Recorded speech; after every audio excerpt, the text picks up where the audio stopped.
Good day.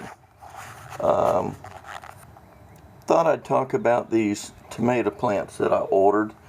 These are called mortgage lifter tomatoes, and the story is that the guy created the seedlings and the plants did so well that he sold enough of these plants the first year to pay off his mortgage, so he named them mortgage lifters.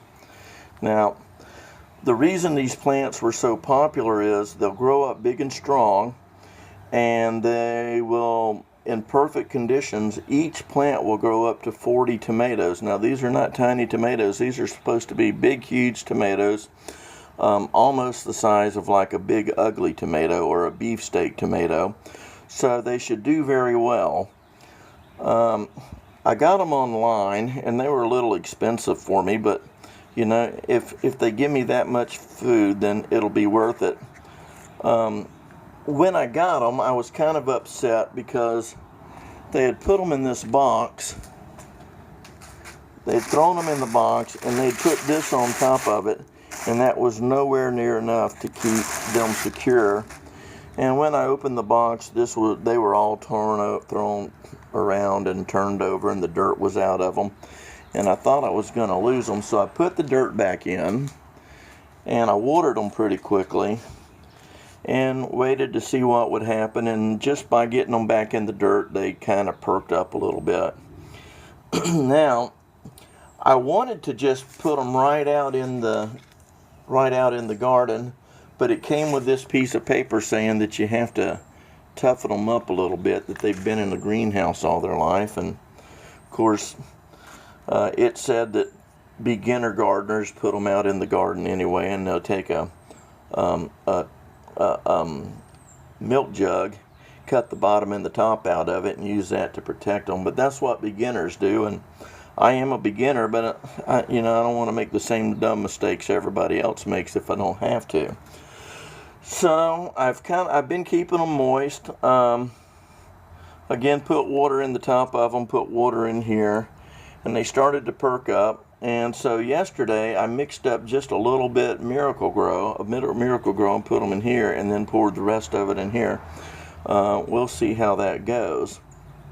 So I'm going to give them a couple of more days, and they say that these hairs, I don't know if you can see them or not, the hairs on the side of these things will literally become roots if you plant them down in the dirt. So that's good. So I'm going to give it a couple of more days, and then I'm going to plant them over here. I've got this spot because it's good dirt. You can see I've put some tomato feed in there, and I'll till all that up. But it's good over here because it gets sun, but it doesn't get the hot Florida sun in the afternoon. And these tomatoes are kind of a little finicky when it comes to the heat.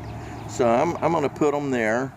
And I bought 12 plants. I'm going to put 1, 2, 3, 4, and I'm going to do a set of 3. And that'll give me 12. And if 10 of them live, that'll give me 400 tomatoes. And I think I'll be happy with that. Now, last year, I tried to plant tomatoes, and I killed 3 or 4 plants until I figured out what I was doing. And I planted them here where this grass has grown back, but I had to push everything back because I dug up the wire to my shed and had to fix that. So anyway, they grew here, and they did pretty well, and we had more tomatoes than we could use. Mary said her mother knows how to can tomatoes, and she's made the commitment to me that she'll do that this year, so that's good. Now over here we've got corn shoots coming up. In fact, there's one there. They've been up for about 2 or 3 days now, and I'm looking forward to that growing. So really, the next day or two, I'm going to bring this garden out. I'm going to bring 2 more rows this way, and I'm going to bring another row this way. And over here I'm going to plant onions, and over here I'm going to plant some broccoli because my daughter asked for it. So anyway, I've never been a gardener before until last year, but you know, I'm going to try it this year and just see what happens. You can go on the journey with me. I'm especially excited about the tomatoes.